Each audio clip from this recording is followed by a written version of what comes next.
Hello friends, welcome back to my YouTube channel concept nursing classes.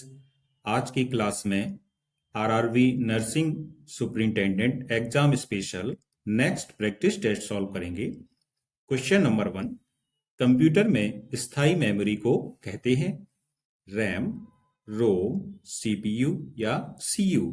तो इस प्रकार के क्वेश्चन जो नर्सिंग ऑफिसर में आते हैं, ये कंप्यूटर से संबंधित क्वेश्चन है, क्योंकि नर्सिंग ऑफिसर में कुछ क्वेश्चन ऐसे होते हैं जो कि विषय से हटकर जीएस से संबंधित होते हैं। उसी का एक ही क्वेश्चन है। तो कंप्यूटर में जो स्थायी मेमोरी होती है इसको कहते हैं read only memory. So the correct answer is option B. Next question, fibrinogen के बारे में सत्य है। रक्त में पाई जाने वाली एक प्रोटीन है, रक्त के जमने में सहायक होती है, दोनों या ऑक्सीजन का वाहन करती है। तो करेक्ट आंसर होगा इसका फाइब्रिनोजन एक ऐसी प्रोटीन है जो कि रक्त में पाई जाती है, इसलिए भी सही है, और रक्त के जमने में सहायक होती है, इसलिए भी सही है। इस प्रकार से इसके दोनों ऑप्शन सही हो जाएंगे। नेक्स्ट क्वेश्चन की ओर चलेंगे। ग्लूकोमीटर से क्या टेस्ट करते हैं? प्रोटीन, रक्त में शुगर की मात्रा, रक्त में वसा की मात्रा, रक्त में कैल्शियम की मात्रा। तो करेक्ट आंसर होगा ग्लूकोमीटर से टेस्ट किया जाने वाला जो पैरामीटर होता है ये होता है ब्लड शुगर, इसलिए यहां पे बी ऑप्शन सही हो जाएगा। नेक्स्ट क्वेश्चन, 100 दिनों की खांसी किस बीमारी के लिए प्रयुक्त कथन है? टीबी, डिप्थीरिया, लेप्रोसी या परट्यूसिस। करेक्ट आंसर इज 100 दिनों की खांसी, जिसको कि परट्यूसिस भी कहते हैं, इसलिए यहां पर डी ऑप्शन सही हो जाएगा। नेक्स्ट क्वेश्चन,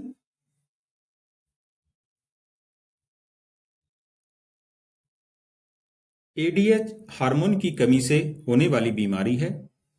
मधुमेह, ऐंठन, उदक में, पेट दर्द। यहां पर जो उदक में लिखा है इसको डायबिटीज इंसिपिडस इंग्लिश में कहते हैं। तो इस प्रकार से जब एडीएच हार्मोन की कमी हो जाती है तो इस जो बीमारी होती है ये होती है डायबिटीज इंसिपिडस की, इसलिए यहां पर सी ऑप्शन सही हो जाएगा। नेक्स्ट क्वेश्चन की ओर चलते हैं। अगला क्वेश्चन है, ऊंचाई से लगने वाले डर को कहते हैं एक्रोफोबिया, निक्टोफोबिया, क्लेस्ट्रोफोबिया या साइनोफोबिया। ऊंचाई से लगने वाले डर को क्या कहा जाता है? इसको कहा जाता है एक्रोफोबिया, इसलिए पहला ऑप्शन यहां पर सही हो जाएगा। नेक्स्ट क्वेश्चन, एक्लेम्सिया के उपचार की प्रमुख दवा है magnesium sulphate, potassium sulphate, diazepam, lithium. Correct answer होगा इसका option A, magnesium sulphate eclampsia के उपचार की ट्रीटमेंट की क्या है? ड्रग ऑफ चॉइस है, इसलिए पहला ऑप्शन यहां पर सही हो जाएगा। नेक्स्ट क्वेश्चन की ओर चलेंगे। डीएमपीए क्या है? गर्भ निरोधक गोलियां, गर्भ निरोधक इंजेक्शन, बैरियर गर्भ निरोधक, vaginal cream. Correct answer is option B, ये क्या है? गर्भ निरोधक इंजेक्शन है, कंट्रासेप्टिव मेथड है जो कि इंजेक्टेबल फॉर्म में आता है, और इसका जो फुल फॉर्म होता है डिपो मेड्रॉक्सी प्रोजेस्टेरॉन एसीटेट होता है। Next question,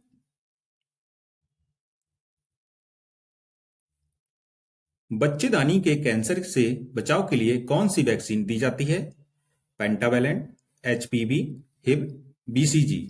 correct answer is cervical cancer से बचाव के लिए जो वैक्सीन दी जाती है उसको कहते हैं ह्यूमन पेपिलोमा वायरस वैक्सीन, इसलिए यहां पर बी ऑप्शन सही है।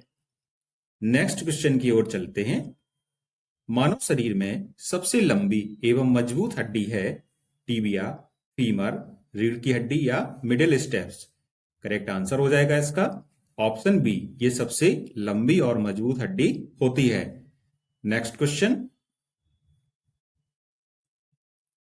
स्तन में गांठ के लिए टेस्ट है मैमोग्राम, एफएनएसी, दोनों, कोई नहीं। स्तन में गांठ के लिए जो टेस्ट किए जाते हैं ये मैमोग्राम भी होता है, एफएनएसी भी होता है। इस प्रकार से करेक्ट आंसर ऑप्शन सी बिल्कुल सही हो जाएगा। नेक्स्ट क्वेश्चन, बच्चों में दस्त रोग के इलाज के लिए ओआरएस के साथ निम्नलिखित में क्या दिया जाता है? कैल्शियम, आयरन, जिंक या विटामिन।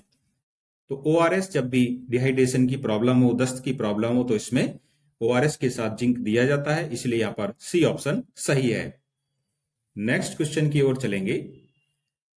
सामान्य व्यक्ति में HbA1c की मात्रा मींस ग्लाइकोसाइलेटेड हीमोग्लोबिन, इसकी मात्रा कितनी नॉर्मल होती है?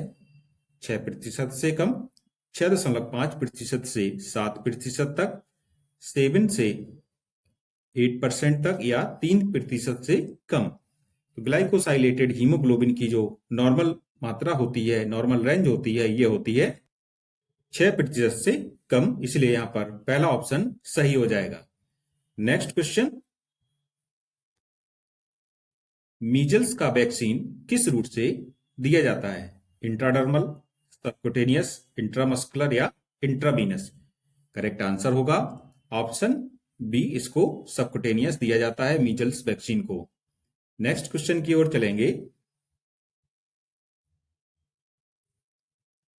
अगला क्वेश्चन है, एक वयस्क आदमी का बॉडी मास इंडेक्स, जिसको कि बीएमआई भी कहते हैं, कितना होना चाहिए? 15 से 19, 20 से 25, 26 से 30 या 31 से 35? देखिए, जब बात होती है बॉडी मास इंडेक्स की, तो एक वयस्क आदमी का जो नॉर्मल बॉडी मास इंडेक्स होता है, ये होता है 20 से 25, इसलिए यहां पर बी ऑप्शन सही हो जाएगा। बॉडी मास इंडेक्स यदि किसी व्यक्ति का निकालना हो, तो इसके लिए हम क्या करते हैं? Weight upon height in metre square, ये फॉर्मूला यहाँ पर लगाया जाता है। इससे जो वेट है वो केजी में होना चाहिए और हाइट मीटर में होना चाहिए। जब इसका स्क्वायर कर देंगे और इसको सॉल्व करेंगे, तो जो भी मान हम लोगों को निकल के आएगा, ये बीएमआई होगा। और इससे पता चला सकते हैं कि व्यक्ति कुपोषित है या उसको अधिक या मोटापा से ग्रसित है। तो इस प्रकार से हमारा यहाँ पर करेक्ट आंसर होगा ऑप्शन बी। नेक्स्ट क्वेश्चन, भारत में राष्ट्रीय जनसंख्या नीति कब लागू की गई थी? 1952, 1965, 1976 या 2000 में?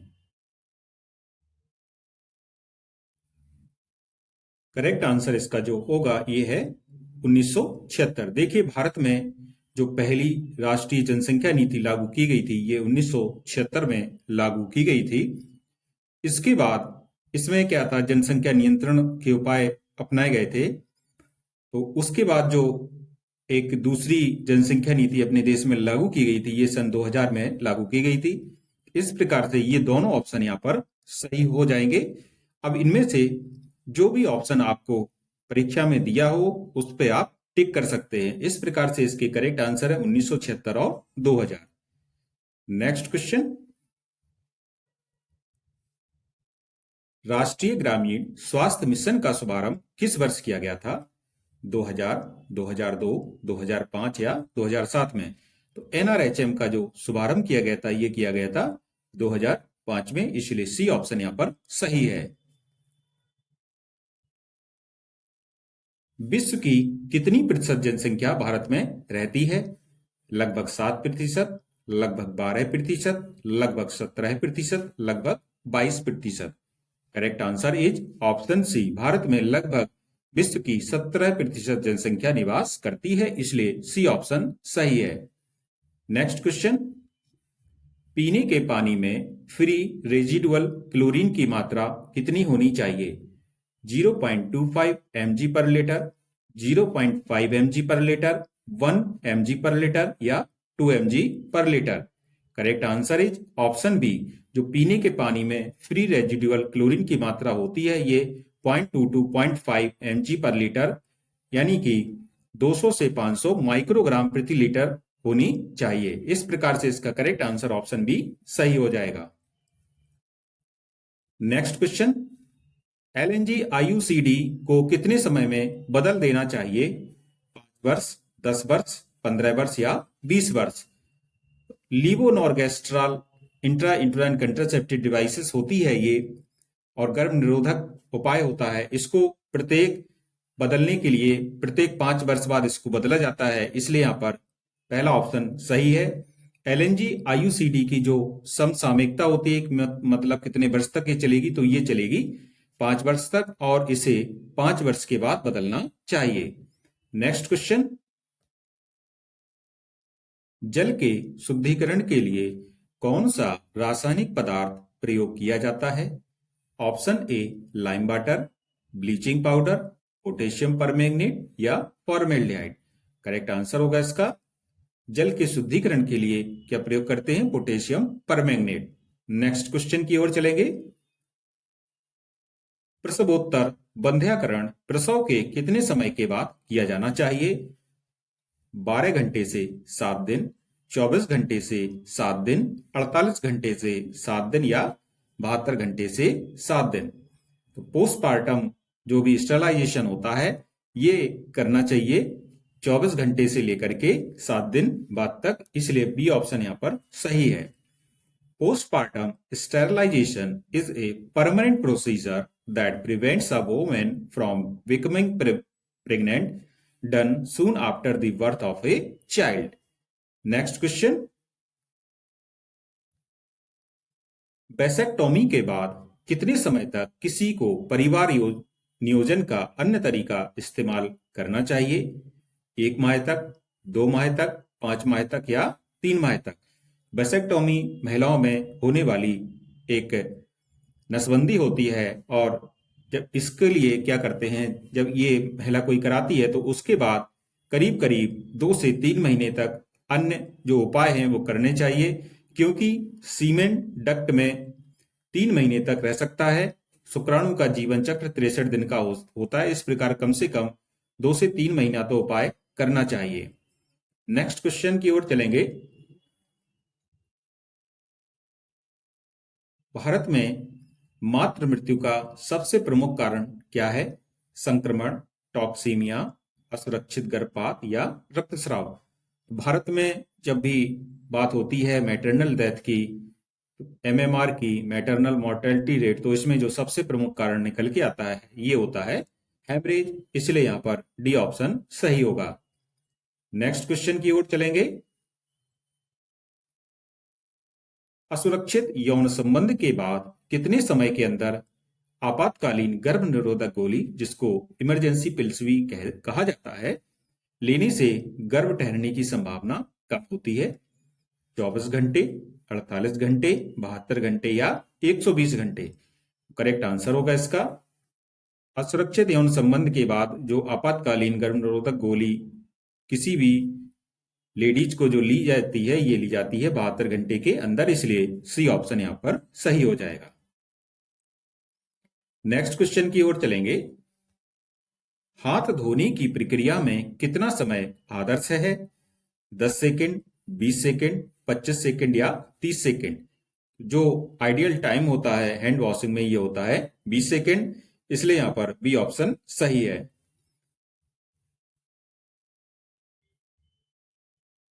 नेक्स्ट क्वेश्चन यहां पर जो है, डीएमपीए है इंजेक्टेबल गर्भ निरोधक, डिपो मेड्रॉक्सी प्रोजेस्टेरॉन एसीटेट, बोथ या none?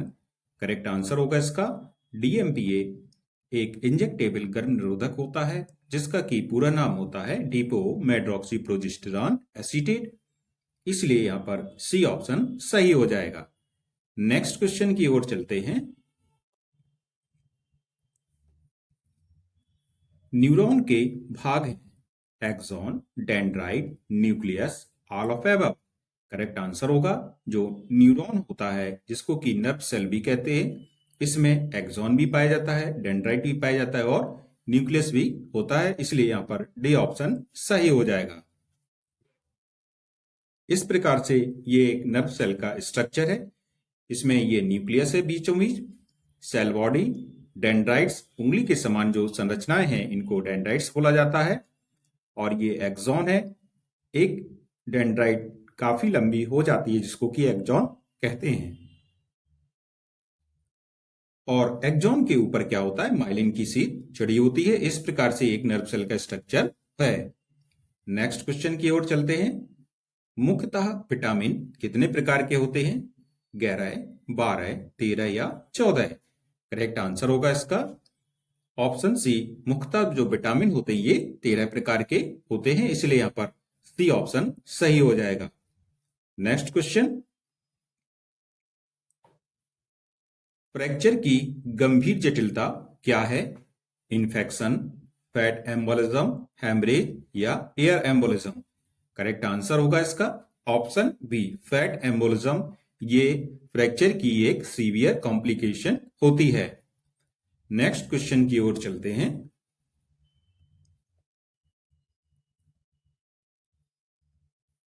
If the incisional area of an abdominal surgery is weak, what is possible to happen when abdominal muscle contract and increases intra-abdominal pressure?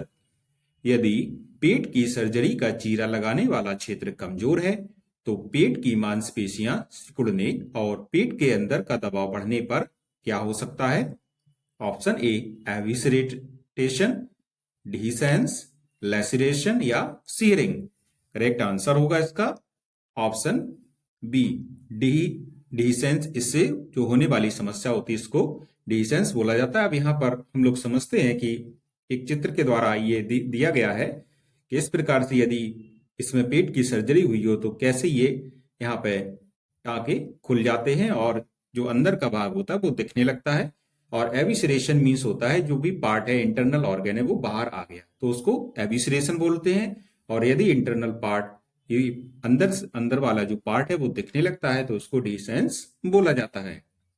Next question की ओर चलेंगे।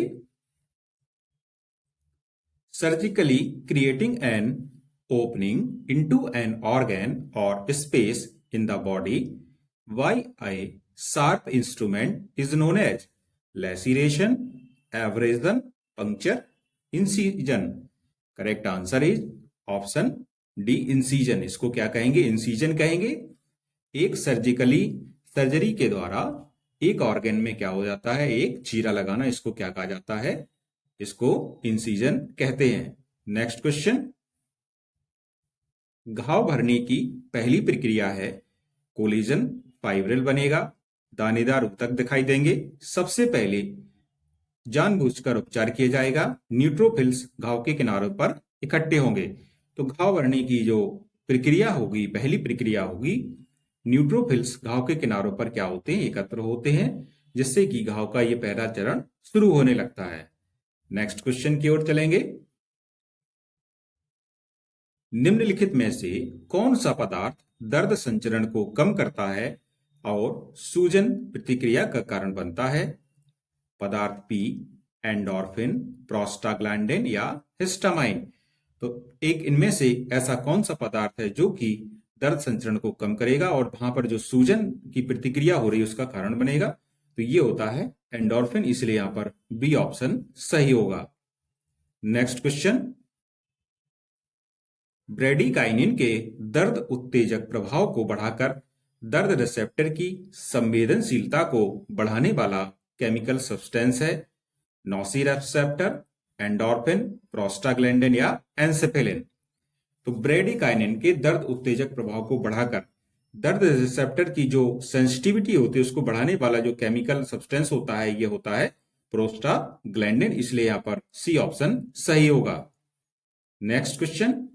Mechanism behind the characteristic feature of acute inflammation is redness and pain, pancytopenia, vasodilation and increased vascular permeability, spongy bone marrow?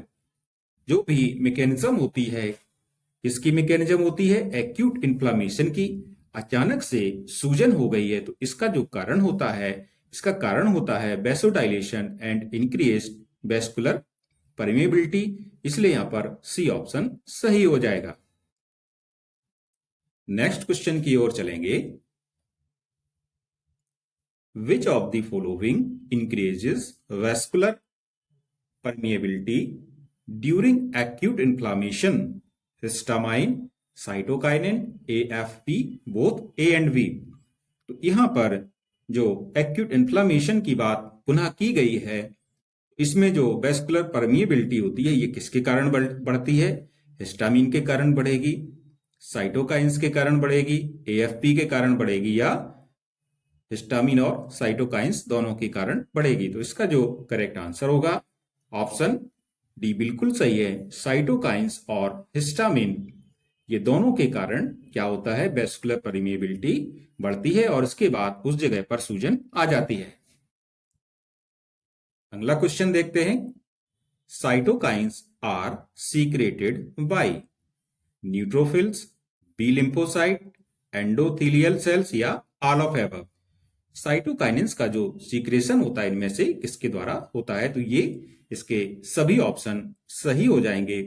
Cytokines के का secretion neutrophils भी करता है, B lymphocyte भी करता है और एंडोथेलियल सेल से भी इसका सीक्रेशन होता है।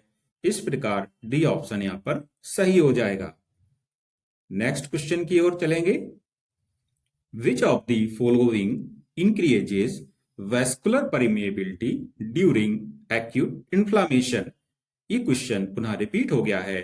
तो जो एक्यूट इन्फ्लामेशन की कंडीशन होती है इसमें वेस्कुलर परमिएबिलिटी बढ़ जाती है, अचानक से सूजन आ जाए किसी जगह पर, तो इसका जो कारण होता है इसमें हिस्टामाइन और साइटोकाइंस, इसके कारण वेस्कुलर परमिएबिलिटी बढ़ती है, इसलिए डी ऑप्शन यहां पर सही हो जाएगा। अगला क्वेश्चन देखते हैं। Which of the following is not a plasma derived chemical mediators. Cytokines, complement components, kinins, coagulation proteins.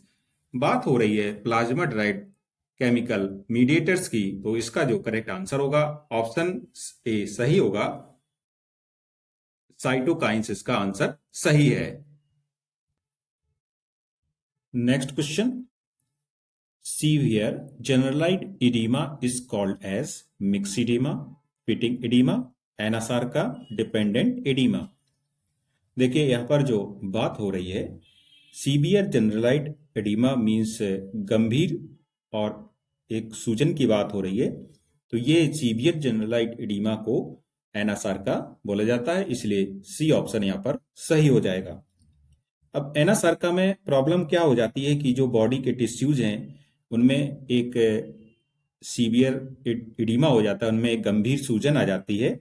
और इसका कारण क्या होता है? इसका कारण है कि जो ब्लड वेसल्स होती हैं और ब्लड वेसल्स के आसपास जो भी टिश्यूज होते हैं, ब्लड वेसल्स के आसपास जो टिश्यू हैं उनके इनके आसपास क्या होता है, फ्लूइड होता है, जिसमें इम्बैलेंस आने के कारण ये एक गंभीर सूजन देखने को मिलती है। और ये जो सूजन अधिकांश जो देखने को मिलेगी चेहरे पर होगी, पेट पर होगी या जेनाइटल्स एरिया में ये अधिक होती है। इस प्रकार से जो सीवियर जनरलाइज्ड एडिमा है इसको एनासार्का बोला जाता है, तो इसलिए यहाँ पर सी ऑप्शन सही हो जाएगा। नेक्स्ट क्वेश्चन की ओर चलते हैं। Diffuse purulent inflammation of a tissue is called abscess, cellulitis, boils, ulcer. तो डिफ्यूज प्रूवलेंट इन्फ्लामेशन एक टिश्यू का, इसको क्या कहते हैं, सेलुलाइटिस बोला जाता है।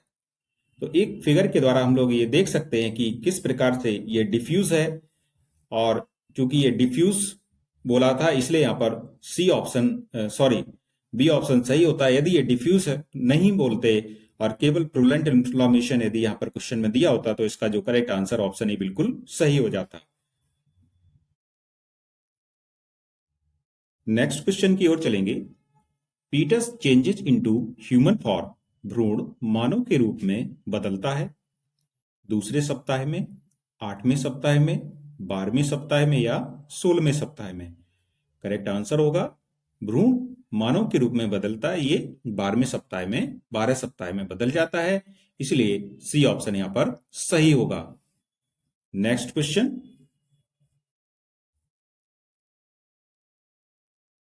Bartholin glands are found in, Bartholin ग्रंथियां पाई जाती हैं लीवर, वजाइना, यूट्रस या ब्रेस्ट। करेक्ट आंसर होगा इसका ऑप्शन बी, ये वेजाइना में बर्थोलिन ग्लैंड्स पाई जाती हैं, वेजाइना के दोनों ओर पर। इस प्रकार से बी ऑप्शन यहां पर सही है। Next question. The number of facial bones is 12, 13, 14 या 15। फेशियल बोन्स की संख्या कितनी होती है? तो फेशियल बोन की जो संख्या होती है 14, इसलिए सी ऑप्शन यहां पर सही हो जाएगा। यहां पर एक चित्र के माध्यम से हम लोग देख सकते हैं कौन कौन सी फेशियल बोन्स होती हैं। तो इसमें nasal, lacrimal, inferior nasal cochlea, maxilla mandible, vomer, zygomatic और पैलेटाइन। इस प्रकार से फेशियल बोन्स की संख्या 14 होती है और इनके जो नाम है वो यहाँ पर दिए गए हैं। नेक्स्ट क्वेश्चन की ओर चलते हैं। अगला क्वेश्चन है बीसीजी वैक्सीन इज जीवित वैक्सीन, मृत वैक्सीन, दोनों या कोई नहीं। तो बीसीजी वैक्सीन एक लाइव एटेन्युएटेड वैक्सीन होती है जिसमें जो बैक्टीरिया होता है इसकी क्या होती है, क्षमता कम करके इसको वैक्सीन का प्रयोग करते हैं। इस प्रकार इसका पहला ऑप्शन सही हो जाएगा। अगला क्वेश्चन यहां पर देखेंगे। डब्ल्यूएचओ के अनुसार कितने एएनसी विजिट आवश्यक बताई गई हैं? 2, 3, 4 या 5। तो डब्ल्यूएचओ के अनुसार जो एएनसी विजिट होती हैं ये 4 आवश्यक हैं, इसलिए सी ऑप्शन यहां पर सही हो जाएगा। नेक्स्ट क्वेश्चन की ओर चलेंगे। एचआईवी मेनली अटैक्स ऑन, जो एचआईवी होता है, एचआईवी वायरस है, ये हमारे शरीर में कहां पर अटैक करता है? मुख्य रूप से आरबीसी, CD4 काउंट, लीवर या स्किन।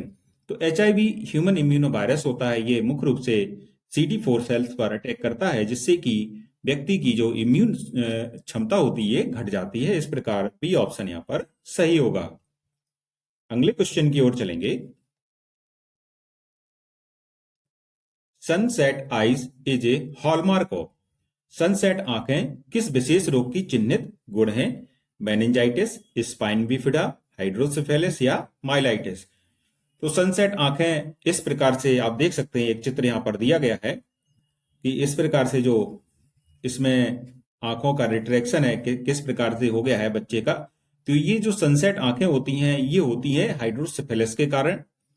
हाइड्रोसेफेलस का मतलब है कि जो ब्रेन है, जो आपका कपाल है, क्रेनियम है, उसमें प्रेशर बढ़ा हुआ है, इसके कारण सनसेट आंखें हो जाती हैं। इस प्रकार से इसका करेक्ट आंसर होगा ऑप्शन सी।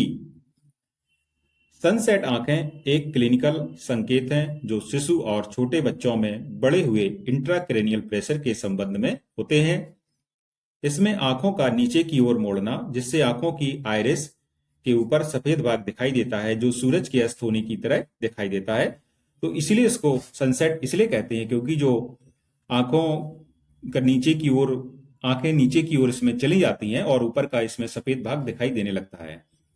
इसका जो कारण होता है यह है हाइड्रोसेफेलस। और हाइड्रोसेफेलस का मतलब है कि ये जो CSF है असामान्य उसका स्टोरेज हो जाता है जिसके अंदर इंट्राक्रेनियल प्रेशर बढ़ जाता है और आंखें नीचे की ओर झुक जाती हैं। इसको हम सनसेट आंखें भी कहते हैं। अगले क्वेश्चन की ओर चलते हैं। What is the most common cause of blindness in India? Bharat में आप देखते हैं कि हर साल बहुत से लोग अपना मोतियाबिंद का ऑपरेशन कराते हैं, तो यही भारत में ब्लाइंडनेस का मुख्य कारण है और इसका करेक्ट आंसर होगा option A, cataract. Next question. National leprosy eradication programme प्रारंभ हुआ था 1982, 2005, 2013, 2022। करेक्ट आंसर होगा इसका 1982 में राष्ट्रीय कुष्ठ निवारण कार्यक्रम शुरू किया गया था जिसमें कि एक दवा थी MDT, ये चलाई गई थी। और मल्टी ड्रग थेरेपी, इसमें 3 दवाएं थी, क्लोफाजिमीन, रिफाम्पसिन और डैप्सोन। तो इस प्रकार से इसका 1982 में कुष्ठ को खत्म करने के लिए, कुष्ठ को बहुत ही कम करने के लिए इसका प्रयोग किया गया था NLEP का। अगला क्वेश्चन है निमहैंस कहाँ स्थित है? हैदराबाद, बेंगलुरु, दिल्ली या भोपाल। निमहैंस का मतलब होता है यो मानसिक रोगों से संबंधित एक राष्ट्रीय संस्थान है और ये बेंगलुरु में स्थित है। तो इस प्रकार से इसका करेक्ट आंसर होगा option B, Bengaluru. Next question. ECG में टॉल टी वेव दिखती है। तो ECG एक इस प्रकार से एक नॉर्मल स्ट्रक्चर आप देखते हैं कि ECG में होता है। तो यहां पर PQRS कॉम्प्लेक्स हो गया और जब ये टॉल टी वेव दिख रही है तो इसका मतलब है कि ब्लड में आपके पोटेशियम बढ़ गया है। जब पोटेशियम बढ़ जाता है तो इसको बोला जाता है हाइपर कैलेमिया और इसमें जो टी वेव होती है ये टाल देखने को, लंबी देखने को मिलेगी और इसलिए यहां पर पहला ऑप्शन सही हो जाएगा। इस चित्र के माध्यम से हम लोग देख सकते हैं कि ये हाइपरकैलेमिया की कंडीशन में किस प्रकार से ये जो टी वेव है एक ECG की ये लंबी हो चुकी है तो ये हाइपरकैलेमिया की कंडीशन होती है। और यहाँ पर आप देख सकते हैं एक नॉर्मल ईसीजी है और ये हाइपरकैलेमिया का ईसीजी है। इस प्रकार से इसका जो करेक्ट आंसर है, ऑप्शन इसका ए सही है। हाइपरकैलेमिया में ईसीजी में टाल्टी वेव दिखाई देती है। नेक्स्ट क्वेश्चन की ओर चलेंगे। नॉर्मल टाइडल वॉल्यूम होगा 600 ml, 500 ml, 400 ml या 300 ml। तो जब बात की जाती है टाइडल वॉल्यूम की, तो हवा का वह आयतन जितना एक नॉर्मल व्यक्ति सामान्य रूप से फेफड़ों में भरता है, और ये होता है 500 ml एक सामान्य टाइडल वॉल्यूम होता है। इसलिए यहाँ पर बी ऑप्शन सही हो जाएगा।